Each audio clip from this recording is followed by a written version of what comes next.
Welcome friends in the present video of chapter number 3 current electricity. First of all, I would like to discuss about resistance and resistivity of any conductor. देखो बेटा, हम सबको पता है कि कोई भी कंडक्टर है तो उसके पास कुछ ना कुछ रेजिस्टेंस होता है और कंडक्टर के पास ये रेजिस्टेंस आता कहाँ से है उसका हमें माइक्रोस्कोपिकली डिस्कशन करना है। तो यहाँ पर रेजिस्टेंस और रेजिस्टिविटी को डिस्कस करने के लिए हमने पिछले वीडियोस में ओम्स लॉ तक देखा है, ओम्स लॉ की एप्लीकेशन भी देखी है। ओम्स लॉ के अंदर हमने ऑब्जर्व किया था कि R is equal to V upon I, as well as हमने डिस्कशन किया था R equal to rho L by A. ये डिस्कशन करने के बाद आज मैं डिस्कशन करने जा रहा हूँ resistance and resistivity of any conductor. Resistance and resistivity of any conductor. देखो फ्रेंड्स, हम सबको पता है कंडक्टर कौन होता है। तो नॉर्मली हमारे पास मेटेलिक एलिमेंट्स है जो कंडक्टर की तरह बिहेव करते हैं। सारे के सारे मेटेलिक एलिमेंट्स कंडक्टर की तरह बिहेव करते हैं और आपने देखा होगा कि पीरियोडिक टेबल के अंदर मेटेलिक एलिमेंट्स की जो पोजीशन है वो एक्सट्रीम साइड पर फर्स्ट, सेकंड एंड थर्ड होती है। फर्स्ट, सेकंड एंड थर्ड के अंदर, फर्स्ट, सेकंड एंड थर्ड के अंदर हम सबको पता है कि मेटेलिक एलिमेंट्स होते हैं और मेटेलिक एलिमेंट की टेंडेंसी है metals are good conductor of electricity. Metals are good conductor of electricity. Metals are good conductor of electricity. क्यों? कोई भी मटेरियल इलेक्ट्रिसिटी का गुड कंडक्टर कब बन सकता है? तो याद रखो कि कोई भी मटेरियल के पास फ्री चार्जेस होने चाहिए। मटेरियल के पास फ्री चार्जेस होने चाहिए। अगर मटेरियल के पास फ्री चार्जेस अवेलेबल है then and then only they can be considered as good conductor. देखो, मेटल के पास फ्री इलेक्ट्रॉन्स होते हैं, मेटल के पास फ्री इलेक्ट्रॉन्स होते हैं और इसीलिए metals are said to be good conductor.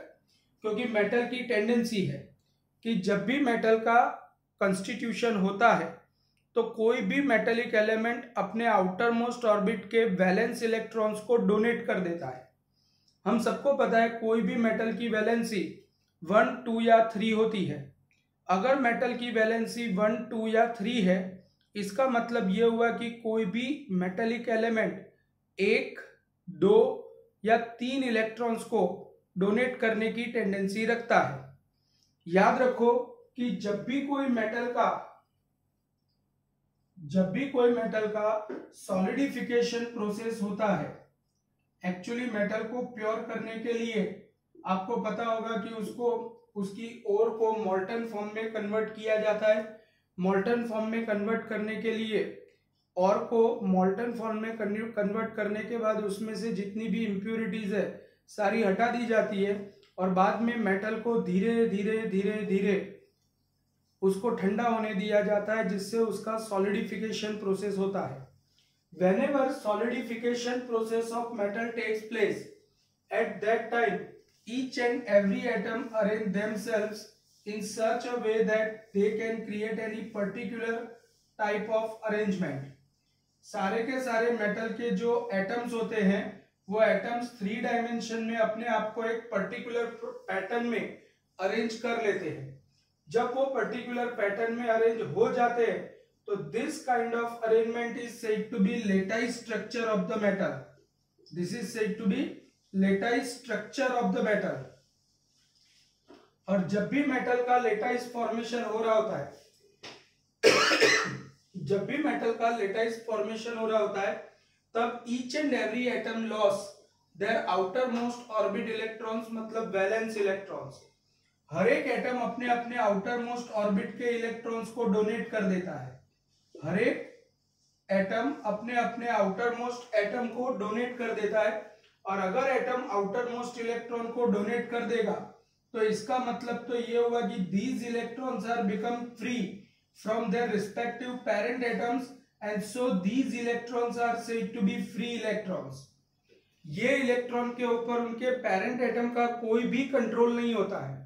ये इलेक्ट्रॉन पूरे के पूरे मेटेलिक कंडक्टर में कहीं पर भी मोशन करने के लिए फ्री होते हैं, उनके ऊपर पेरेंट एटम का कोई भी कंट्रोल नहीं होता है, इसलिए these electrons are said to be free electrons। और कंसीडर करो कि मेटल के अंदर एटम ने इलेक्ट्रॉन को डोनेट कर दिया, इसलिए एटम के अंदर इस तरीके से पॉजिटिव आयंस होते हैं और जो अपने अपने लेटाइस साइट पर फिक्स होते हैं।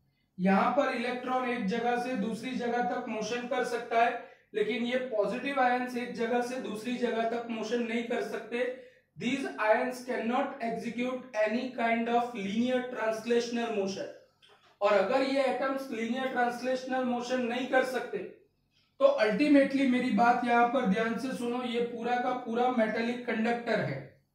अगर ये पूरा का पूरा मेटेलिक कंडक्टर है जिसमें अपने अपने लेटाइस पोजीशन पर फिक्स ऐसे पॉजिटिव आयंस है और अंदर फ्रीली मोशन कर सके, रखड़ सके ऐसे फ्री इलेक्ट्रॉन्स है, अल्टीमेटली जितने अमाउंट में पॉजिटिव आयंस है उतने ही अमाउंट में नेगेटिव फ्री इलेक्ट्रॉन्स है और इसीलिए ये पूरा का पूरा मटेरियल इलेक्ट्रिकली न्यूट्रल है।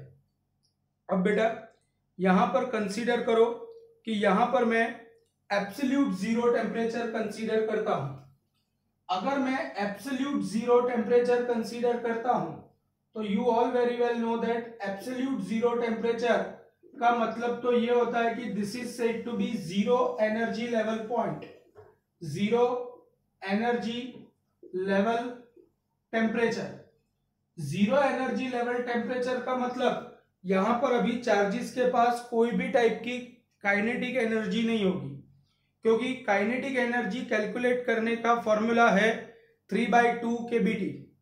यहां पर टेम्परेचर एब्सोल्यूट जीरो है और अगर टेम्परेचर एब्सोल्यूट जीरो है तो कोई भी पार्टिकल के पास कोई भी टाइप की एनर्जी नहीं होगी। अगर कोई भी पार्टिकल के पास कोई भी टाइप की एनर्जी नहीं है तो इसका मतलब तो ये हुआ कि यहाँ पर सारे पार्टिकल्स अभी स्टेशनरी होंगे। अब मैं एक काम करता हूं, मैं यहाँ पर एक बैटरी अटैच कर देता हूं और अगर मैं इस तरीके से एक बैटरी अटैच करता हूं कि यहाँ पर बैटरी का पॉजिटिव टर्मिनल इस तरफ है और बैटरी का नेगेटिव टर्मिनल इस तरफ है। अगर बैटरी का पॉजिटिव टर्मिनल यहाँ पर है, बैटरी का नेगेटिव टर्मिनल यहाँ पर है, तो जैसे ही आप इलेक्ट्रिक फील्ड अप्लाई करोगे यहाँ पर इलेक्ट्रॉन्स पॉजिटिव की तरफ मोशन करना स्टार्ट करेंगे।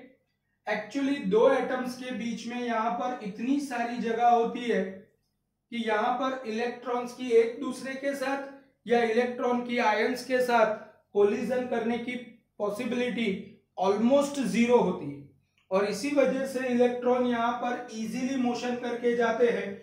यहाँ पर इलेक्ट्रॉन की मोशन को कोई भी रेजिस्टेंस एक्सपीरियंस नहीं करना पड़ता, कोई भी टाइप का यहाँ पर कोलिजन नहीं होता है, इसलिए यहाँ पर कोई भी टाइप का रेजिस्टेंस नहीं आता है।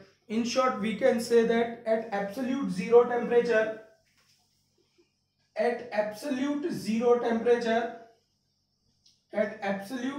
temperature resistance of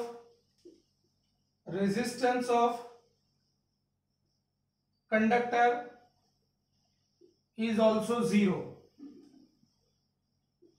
at absolute zero temperature resistance of conductor is also zero।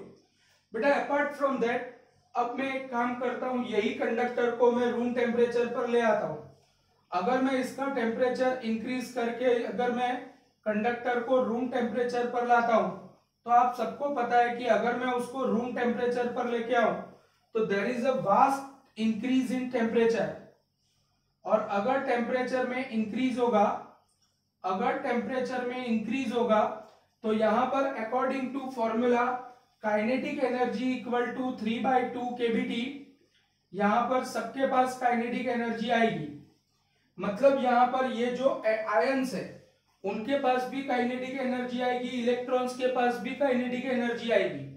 अगर इनके पास काइनेटिक एनर्जी आएगी एब्सोल्यूट जीरो टेम्परेचर पर, ये एटम्स के पास, आयंस के पास काइनेटिक एनर्जी नहीं थी, इसलिए वो इलेक्ट्रॉन को इजीली पास करने के लिए अलाउ करते हैं। लेकिन अब रूम टेम्परेचर पर उनके पास काइनेटिक एनर्जी है और ये काइनेटिक एनर्जी की वजह से हर एक एटम अपने अपने मीन पोजीशन के आसपास ऑसिलेशन करना स्टार्ट करता है। अपने अपने मीन पोजीशन के आसपास ऑसिलेशन होने की वजह से, वाइब्रेशनल मोशन होने की वजह से अब आप देख सकते हो कि यहाँ पर इलेक्ट्रॉन की आयंस के साथ कोलिजन होने की पॉसिबिलिटी जनरेट होती है और अब इलेक्ट्रॉन्स जब मोशन करेंगे तो उनका आयंस के साथ कोलिजन होगा।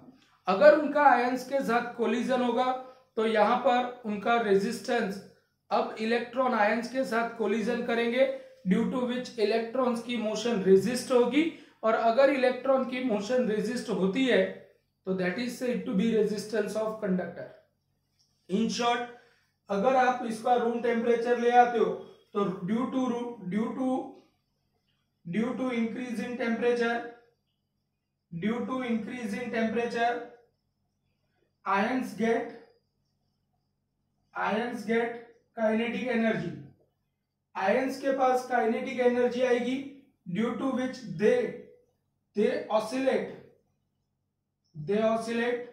about their mean position और इसी वजह से यहां पर इलेक्ट्रॉन्स और आयंस की कोलिजन होती है। यहां पर इलेक्ट्रॉन्स और आयंस की कोलिजन होती है।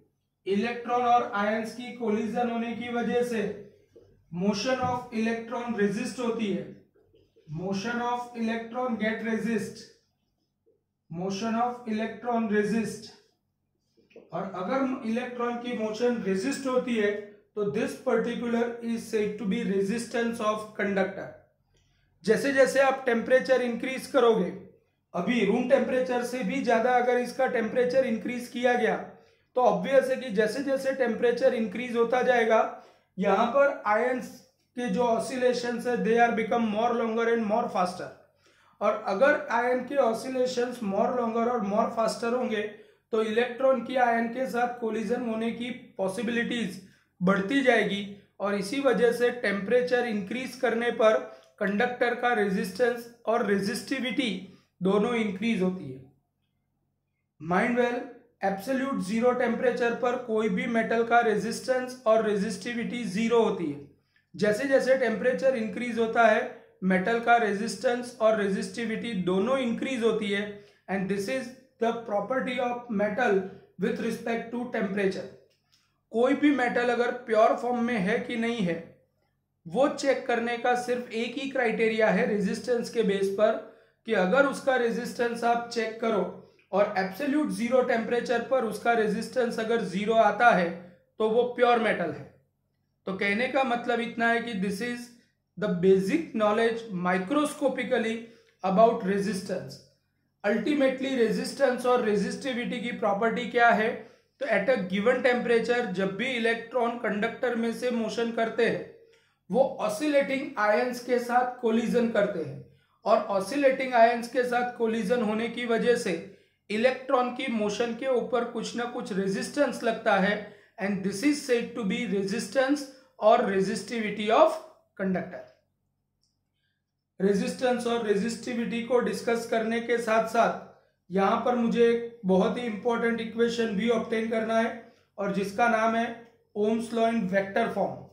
स्टूडेंट्स, हमने ओम्स लॉ स्केलर फॉर्म में तो ऑब्टेन कर लिया कि भाई ओम्स लॉ स्केलर फॉर्म में क्या था।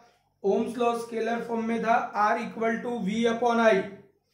ओम्स लॉ का फंडामेंटल इक्वेशन क्या है, तो यहां पर मैं डिस्कस करने जा रहा हूं ohms law in vector form. Ohms law in vector form, तो देखो बेटा ओम्स लॉ वेक्टर फॉर्म में डिस्कस करने वाले हैं। अगर ओम्स लॉ को वेक्टर फॉर्म में डिस्कस करना है तो ओम्स लॉ को वेक्टर फॉर्म में डिस्कस करने के लिए हम यहां पर ऐसा बोलेंगे कि हमारे पास ओम्स लॉ का स्टेटमेंट क्या है।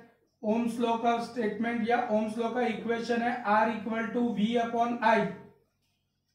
Resistance of conductor R is equal to V upon I। अगर R equal to V upon I है as well as we also know that R is equal to rho L upon A।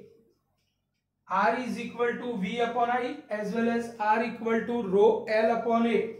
अगर मैं दोनों equation को compare कर देता हूं तो V upon I equal to rho L upon A, यहां पर I upon A equal to V upon L into rho. मैंने इसका सेटिंग किया, I upon A is equal to V upon L in upon rho. बेटा यहाँ पर electric current को अगर मैं क्रॉस सेक्शनल एरिया से डिवाइड करता हूं तो we will obtain current density where I upon A equal to J equal to current density. और मैंने आपको सेकेंड चैप्टर में सिखाया है V equal to E L या V by L equal to E, electric field intensity, electric field intensity, electric field intensity. तो ultimately 1 upon rho 1 upon resistivity is known as sigma, where sigma is said to be conductivity, sigma is said to be conductivity. अगर sigma conductivity है तो इसका मतलब ये हुआ कि अगर मैं ये तीनों वैल्यूज अंदर सब्स्टिट्यूट करता हूं तो J equal to V upon L मतलब E एंड 1 अपॉन रो मतलब सिग्मा, तो ultimately J equal to sigma into E and this equation is said to be vector form of Ohm's law. This is said to be vector form of Ohm's law. Friends बहुत ही important equation है, हमको बहुत ज्यादा अलग अलग जगहों पर इसकी जरूरत पड़ने वाली है, इसलिए वेक्टर फॉर्म में याद रखना J equal to sigma E, where sigma मतलब कंडक्टिविटी, E मतलब इलेक्ट्रिक फील्ड एंड J मतलब current density.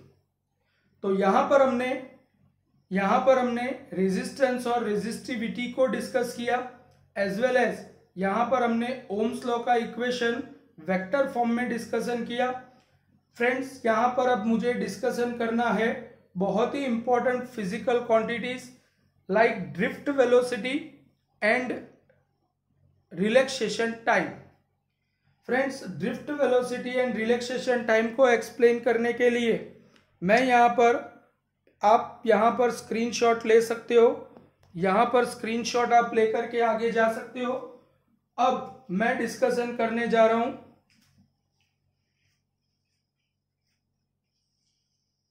Drift velocity and relaxation time. देखो ड्रिफ्ट वेलोसिटी क्या है, रिलैक्सेशन टाइम क्या है, ध्यान से समझने के लिए ट्राई करना।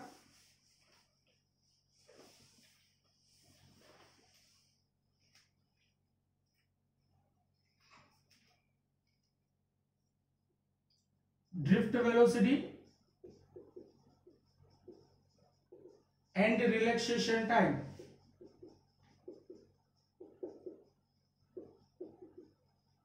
देखो drift velocity and relaxation time क्या है, हमने अभी डिस्कस किया कि कोई भी मेटल की जब सॉलिडिफिकेशन प्रोसेस हो रही होती है, कोई भी मेटल की जब सॉलिडिफिकेशन प्रोसेस होती है तो during solidification process each and every atom arrange themselves in such a way that they can create particular type of arrangement, and this particular type of arrangement is said to be lattice structure of the metal। जब भी कोई metal का lattice formation हो रहा होता है, जब भी कोई मेटल का लेटाइस फॉर्मेशन हो रहा होता है तब उसके एटम्स एक पर्टिकुलर पैटर्न में अरेंज होते हैं and this is said to be lattice structure of the metal. Chemistry में आपको अलग अलग मटेरियल के अलग अलग lattice formation, face centred cubic, FCC, BCC, ऐसे अलग अलग टाइप के लेटाइस स्ट्रक्चर पढ़ाए जाएंगे। यहां पर मैंने एक बहुत ही सिंपल बेसिक टाइप का लेटाइस स्ट्रक्चर कंसीडर किया है। जब भी मेटल का लेटाइस स्ट्रक्चर फॉर्मेशन हो रहा होता है तब हर एक मेटल अपने अपने आउटर मोस्ट ऑर्बिट के इलेक्ट्रॉन को डोनेट कर देता है, और अपने अपने आउटर मोस्ट ऑर्बिट के इलेक्ट्रॉन को अगर डोनेट करेगा तो यहाँ पर करोड़ों इलेक्ट्रॉन्स हमको as a free electrons available हो जाएंगे, जो अभी मैं ऑलरेडी डिस्कस कर चुका हूं। अगर यहाँ पर करोड़ों फ्री इलेक्ट्रॉन्स अवेलेबल हो जाएंगे, ये करोड़ों फ्री इलेक्ट्रॉन्स है, इलेक्ट्रॉन्स यहाँ पर फ्री है, यहाँ पर एटम्स ने इलेक्ट्रॉन को डोनेट कर दिया है, इसलिए atoms converted into positive ions और ये मेटल का स्ट्रक्चर है। अभी बेटा कंसीडर करो कि मैं रूम टेम्परेचर कंसीडर कर रहा हूं। अगर मैंने रूम टेम्परेचर कंसीडर किया है, अभी कंसीडर करो कि रूम टेम्परेचर है, इसका मतलब तो ये हुआ कि रूम टेम्परेचर पर हर एक पार्टिकल के पास कुछ ना कुछ काइनेटिक एनर्जी जरूर होगी। और अगर हर एक पार्टिकल के पास कुछ ना कुछ काइनेटिक एनर्जी है तो इसका मतलब यह हुआ कि यहां पर मैं सिर्फ एक इलेक्ट्रॉन की मोशन को डिस्कस करता हूं। जैसे कंसीडर करो कि ये एक इलेक्ट्रॉन है, ये अभी ए पोजीशन पर है। अगर वो मोशन करते करते गया, किसी एटम के साथ उसने कोलिजन की, फिर यहां पर गया कोलिजन की, यहां पर कोलिजन की, यहां पर, यहां पर, यहां पर, यहां पर, ऐसे ये रैंडम मोशन करते करते कंसीडर करो कि बी पॉइंट तक पहुंचता है।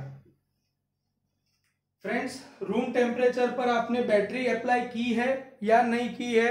इलेक्ट्रॉन मोशन करता है क्योंकि उसके पास रूम टेम्परेचर पर काइनेटिक एनर्जी होती है। और अगर काइनेटिक एनर्जी की वजह से इलेक्ट्रॉन यहां पर ऐसी रैंडम इन सेशन मोशन कर रहा है, अगर इलेक्ट्रॉन काइनेटिक एनर्जी की वजह से रैंडम इन सेशन मोशन कर रहा है तो करंट जनरेट नहीं होता है। क्यों? क्योंकि यहां पर सिर्फ एक electron random in session motion नहीं कर रहा है, यहां पर तो करोड़ों electrons random in session motion करते। और अगर करोड़ों electrons random in session motion करेंगे तो ऑब्वियस है कि यहां पर कोई भी क्रॉस सेक्शन पर से, क्योंकि 10 इलेक्ट्रॉन इस तरफ जा रहे, 10 इलेक्ट्रॉन इस तरफ जा रहे, तो मेरा कहने का मतलब इतना ही है कि इलेक्ट्रॉन्स के रैंडम इन सेशन मोशन की वजह से ऑन एन एवरेज किसी भी क्रॉस सेक्शन पर से पास होने वाले नंबर ऑफ इलेक्ट्रॉन्स 0 हो जाएंगे, क्योंकि 10 इस लेफ्ट टू राइट गए, 10 राइट टू लेफ्ट गए, तो on an average number of electron pass through each and every cross section of the conductor will become 0 and due to that you can say that यहां पर electrons motion कर रहे हैं but electric current develop नहीं हो रहा है। अब यहां पर करंट को डेवलप करने के पर्पज से अगर मैं यहां पर कोई बैटरी अरेंज करता हूं, तो अगर मैं यहां पर कोई बैटरी अरेंज करता हूं, ये बैटरी का नेगेटिव टर्मिनल, ये पॉजिटिव टर्मिनल, अगर बैटरी के नेगेटिव पॉजिटिव टर्मिनल को इस तरीके से अटैच किया गया है, ये अगर पॉजिटिव है ये नेगेटिव है, तो पॉजिटिव की वजह से पहले इलेक्ट्रॉन सिर्फ बी तक मोशन करता था, अब पॉजिटिव की वजह से अगर वो इसी पाथ को फॉलो करते करते जा रहा है और फिर भी extra effective displacement due to external electric field, extra displacement B2 B' तक का दिखा रहा है। ये एक्स्ट्रा डिस्प्लेसमेंट उसने क्यों अचीव किया है?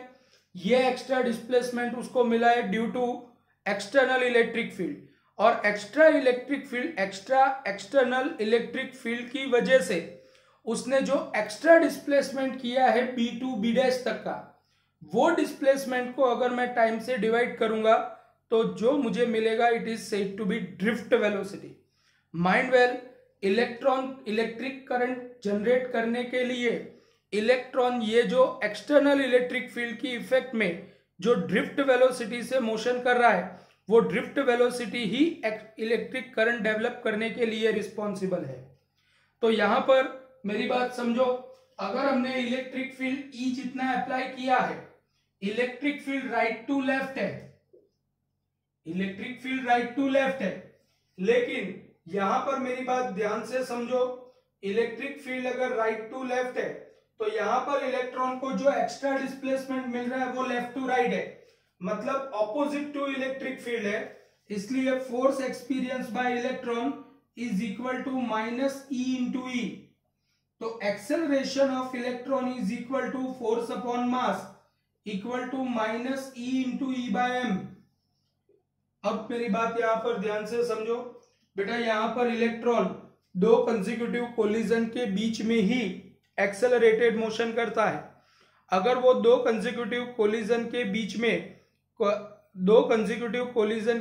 में ही अगर वो एक्सेलरेटेड मोशन कर सकता है तो इसका मतलब ये हुआ कि यहां पर the time taken by electron between two successive collision is said to be its relaxation time. Again I would like to repeat, the time taken by electron between two successive collision is called as its relaxation time। और अगर वो relaxation time है तो इसका मतलब ये हुआ, अगर वो रिलैक्सेशन टाइम है तो इसका मतलब ये हुआ कि हमारे पास इक्वेशन है v equal to v0 plus at। यहाँ पर time is equal to relaxation time और रिलैक्सेशन टाइम को टाउ से रिप्रेजेंट किया जाता है। यहाँ पर इलेक्ट्रिक फील्ड की वजह से इलेक्ट्रॉन को जो वेलोसिटी मिलती है इट इज ड्रिफ्ट वेलोसिटी। तो vd equal to initial velocity is 0, acceleration is equal to minus e into E by m into time is equal to tau. तो यहाँ पर ड्रिफ्ट वेलोसिटी का इक्वेशन मुझे मिलता है vd equal to minus e into capital E by m into tau and this is equation of drift velocity. Relaxation drift velocity का मतलब क्या होता है? ड्रिफ्ट वेलोसिटी का मतलब होता है द एक्स्ट्रा ड्रिफ्ट और extra effective displacement, the velocity related to extra effective displacement of electron in presence of external electric field is said to be its drift velocity. The velocity associated with extra effective displacement of electron under presence of external electric field is said to be drift velocity. Electron drift velocity से motion करता है external electric field की presence में, as well as वहां पर जो time होता है वो दो सक्सेसिव कोलिजन के बीच में ही वो एक्सेलरेटेड मोशन करता है वो, और उसी टाइम को बोला जाता है relaxation time. So this is the basic about drift velocity and relaxation time. Thank you very much.